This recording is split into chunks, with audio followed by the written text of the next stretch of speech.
In 2022, the Jamaica Observer exposed the harsh exploitative conditions under which many call center workers work.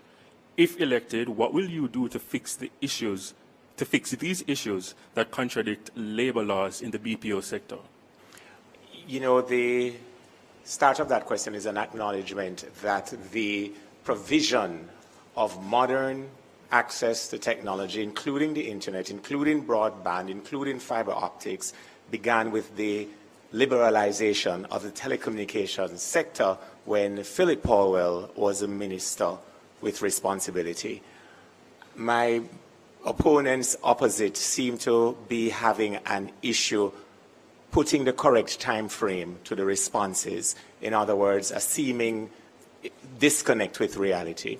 With respect to the BPO sector, one of the most recent industries facilitated by the technological advancement, there are serious concerns with respect to conditions of work, pay, time off, even sick leave, things that the Jamaican workplace has considered for many years to be a right. These BPO operators, the contractors, are not necessarily from the Jamaican space. So more integration has to be done so that they understand what our labor laws are and what the members of the Jamaican workforce have come to expect, including things such as maternity leave with pay and equal work for women. In the PNP administration led by Mark Golding, we will begin that education process, that integration process, and allow our partners in the BPO to understand the nuances. Mr. Price. Thank you so much, Mr. Price. Team JLP, your 45-second rebuttal. Thank you. The BPO sector, like the tourism sector, is offering a significant opportunity for many of our entry-level youngsters to have good jobs, jobs that will allow them to be able to get not just revenue, but work experience.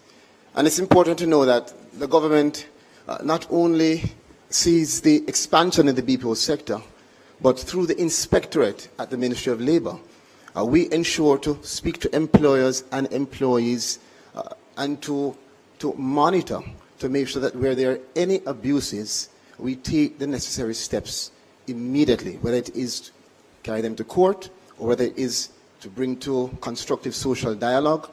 Thank you very much, Mr. Charles Jr.